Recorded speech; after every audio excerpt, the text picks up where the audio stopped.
Students, चलिए आज फिर हम लोग स्टार्ट करते हैं लीनियर इनइक्वालिटीज़ का एक्सरसाइज 6.3। 6.2 में आपने वन वेरिएबल क्या टू वेरिएबल से रिलेटेड कुछ क्वेश्चन देख लिया है।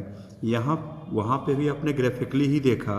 यहाँ पे हम लोग सिस्टम ऑफ लीनियर इनइक्वेशन दो से ज़्यादा इनइक्वालिटी को देखेंगे, तीन देखेंगे, चार देखेंगे, एक ही ग्राफ में बनाएंगे। तो ये सबसे छोटा सा सबसे इजी सा क्वेश्चन है, x ग्रेटर देन 3।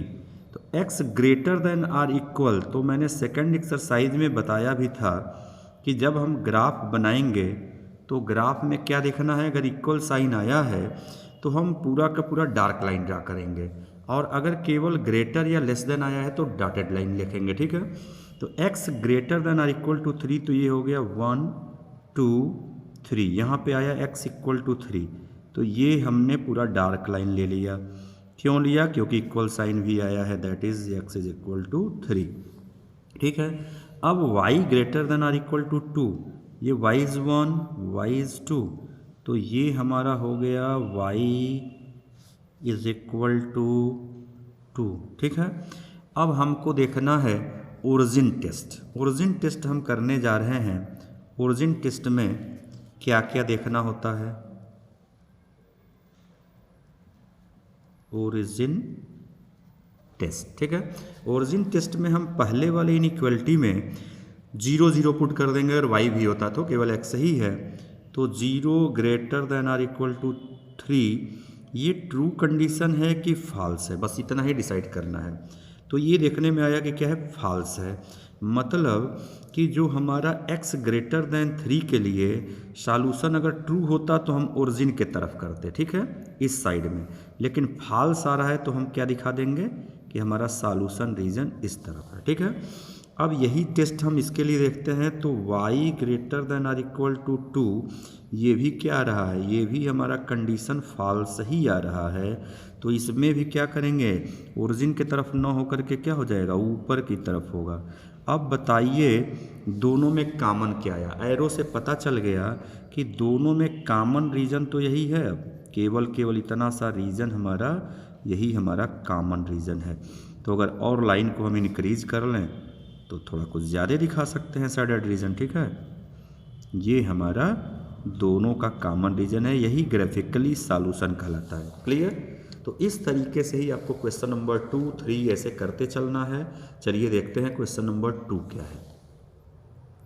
चलिए अब हम लोग देखते हैं क्वेश्चन नंबर 4। 2 3 आप सेम एज अगर इससे करेंगे तो हो जाएगा। तो क्वेश्चन नंबर 4 में पहले हम x plus y equal to 4 का ग्राफ बनाएंगे। ठीक है, इक्वल साइन आ ही रहा है, तो ये हमारा ग्राफ बन जाएगा। अब इसको आप चाहे x इज 0 तो y इज इक्वल टू 4 ऐसे मार्क करके कर सकते हो, या आप स्ट्रेट लाइन पढ़ लिए हो तो इसको आप किस फॉर्म में चेंज कर लो, इसको आप चेंज कर सकते हो, इंटरसेप्ट फॉर्म में चेंज कर सकते हो। ठीक है, दूसरा यहाँ पे जब हम y 0 लेंगे तो x की वैल्यू 4 आ जाएगा, तो ये हो गया, ये ग्राफ बन गया x plus y equal to 4 का। ठीक है, ये है graph x plus y equal to 4 का। तो कैसे बनाना है ये आपने 10th में पढ़ा है, और अगर 11 का हेल्प लो तो इसको इंटरसेप्ट फॉर्म में लिख दो। इंटरसेप्ट फॉर्म में लिखोगे तो क्या आ जाएगा, इंटरसेप्ट फॉर्म तो यही होगा ना, x by 4 plus y by 4 equal to 1। मतलब x एक्सिस को 4 पे कट कर रहा है, y एक्सिस को 4 पे कट कर रहा है। ठीक है, अब ये जो हमारा इनइक्वालिटी है इसको हम अभी लेते हैं 2x minus Y equal to 0। ठीक है, तो 2x इक्वल टू वाई हो गया, इस तरीके का बना। अब अगर हम x की वैल्यू 1 लेते हैं तो y की वैल्यू क्या मिलेगा, 2। अगर x की वैल्यू 0 लेते हैं तो y की वैल्यू 0, तो एक तो यहाँ कट पॉइंट मिल गया ओरिजिन पे ही। आज जब x की वैल्यू 1 लेते हैं तो y की वैल्यू 2 यहाँ पे कट पॉइंट मिल रहा है।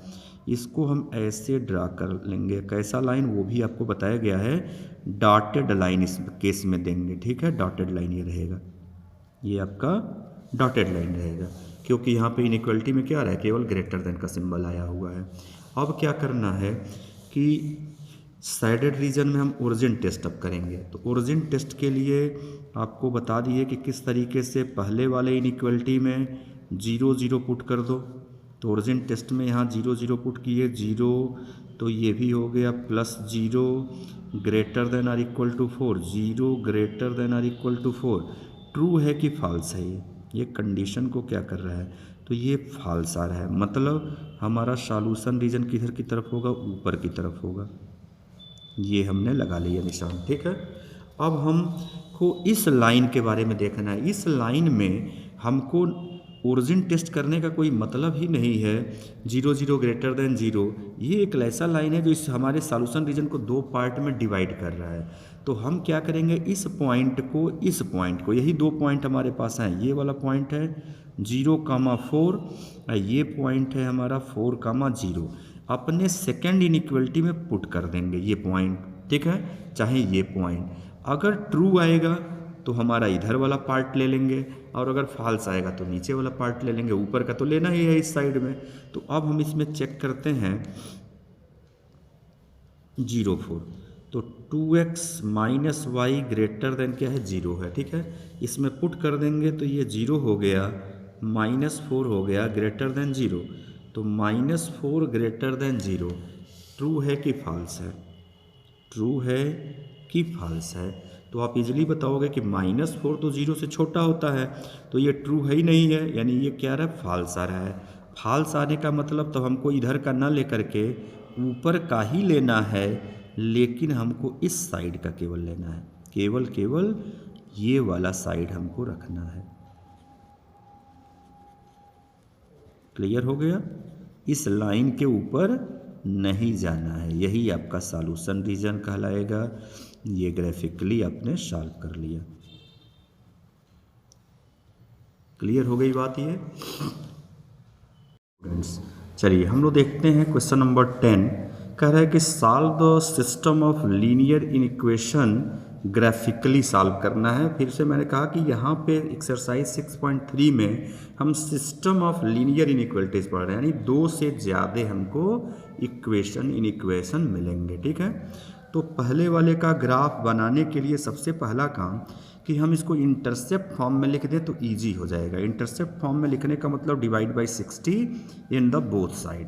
तो अगर हम डिवाइड करते हैं तो 3x divided by 60 plus 4y divided by 60, और अब इक्वल साइन ले लेते हैं। अभी हमको ग्राफ बनाना है, उसके बाद हम इनइक्वलिटी के अनुसार डॉटेड लाइन या डार्क लाइन डिसाइड करेंगे, ठीक है।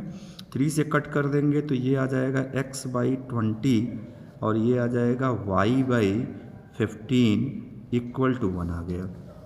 दूसरे वाले को भी चेंज करते हैं तो ये आ जाएगा x/30 और यहाँ आ जाएगा 3y/30 इक्वल टू 1 आ गया। मतलब हमें मिल गया x/30 plus y/10 equal to 1 आ गया। इन्हीं दोनों का ग्राफ बनाना है। उसके बाद से तो साइडेड रीजन हम लोग चेक करेंगे ओरिजिन टेस्ट से। चलिए ये देखिए हमारा कार्टेशियन प्लेन में हमने एक्स वाई एक्सिस दिखा लिया, X axis Y axis origin हो गया। अब इसमें हमारा पहले के अनुसार चलें तो x को 20 पे कट कर रहा है, तो हम एक एक बॉक्स को मान लो 5-5 ले लेते हैं, ठीक है। तो ये हो गया 20 पे कट हो गया, यहाँ पे x को 20 पे, y को 15 पे कट कर रहा है, तो ये हो जाएगा हमारा 3 ले लिया। चलिए तो y को 15 पे 5-5 का ले लिया, तो पहले वाले का ग्राफ कुछ ऐसा बन गया,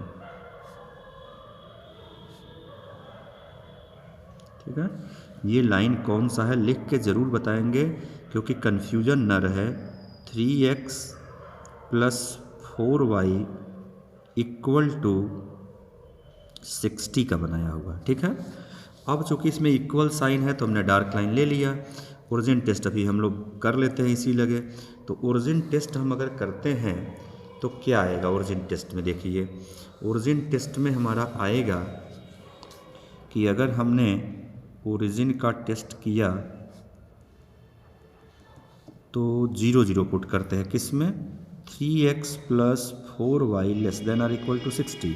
जब 0 0 पुट करेंगे तो 0 ही तो आएगा, ये पूरा फाइनली 0 हो गया। Less than or equal to 60, तो ये ट्रू आ रहा है कि फॉल्स आ रहा है? That is true. तो ट्रू आने का मतलब है कि ओरिजिन के तरफ हमारा सॉल्यूशन होगा, यानी हमारा सॉल्यूशन इधर ओरिजिन के साइड में होगा। तो हमने 2-3 ऐसे एरो लगा लिया अभी, ठीक है। चलिए अब दूसरे का बनाते हैं। तो x की वैल्यू 30, तो ये हो गया हमारा 25 हो गया, और यहाँ पे आते हैं तो ये हो गया 30, x की वैल्यू 30, y की वैल्यू 10 है, y की वैल्यू 10 ये हो गया, ठीक है। स्केल लेकर के खूब आराम से इसको ज्वाइन करेंगे, क्योंकि ग्राफ में थोड़ा सा स्केल और ये होना चाहिए कि शुद्धता से बने, साफ सुथरा दिखे, ठीक है। तो ये वाली लाइन हमारी कौन सी है, इधर लिख देते हैं कि x + 3y = 30। चलिए ओरिजिन टेस्ट इसका भी देखते हैं। तो इसके ओरिजिन टेस्ट में भी हम देखेंगे कि x + 3y <= 30, फिर से वही कंडीशन आएगा, 0 <= 30। तो क्या आया, ट्रू आया कि फॉल्स आया? That is true, true condition है। तो ट्रू होने का मतलब इसका भी सॉल्यूशन रीजन क्या है, नीचे की तरफ है। तो इसका सॉल्यूशन रीजन भी ये हमने रेड पेन से चलिए दिखा दिया, नीचे की तरफ इसका आ रहा है। तो यहाँ से हमने लिखा है नीचे की तरफ, ठीक है। और इसका हमने ब्लू पेन से दिखाया हुआ है नीचे की तरफ। अब x > 0 दिया हुआ है, तो x > 0 का मतलब 0 से बड़ा, यानी इस साइड की तरफ हो गया। अब y > 0 का मतलब ऊपर की तरफ हो गया। फाइनली अब देख के बताइए कौन सा हमारा कॉमन रीजन है। कॉमन रीजन अपने इस लाइन के नीचे कहा, इस लाइन के नीचे कहा, तो ये फाइनली हमारा कॉमन रीजन यही तो आ रहा है। यहाँ तक जहाँ कट हुआ, यहाँ पे ये से लेते हुए बस यहाँ तक आ रहा है, ठीक है। ये हमारा हो गया सॉल्यूशन रीजन। ये ग्राफिकली क्या हो गया, ये सॉल्व हो गया, ठीक है। तो इस तरीके से आप बढ़िया से कलर भी करते वक्त ध्यान रखेंगे, थोड़ा कलर पेंसिल वगैरह यूज़ करेंगे एग्ज़ाम में तो अच्छा रहेगा, साफ़ सुथरा ये दिखेगा, ठीक है। चलिए तो अब हम उम्मीद करते हैं कि आप लोग बाकी के बचे हुए क्वेश्चन आसानी से कर लेंगे। अगर इनको मन से देख लेंगे, इसको पॉज करके रोक करके देख लेना है, ईजिली आप सारे क्वेश्चन कर जाएंगे।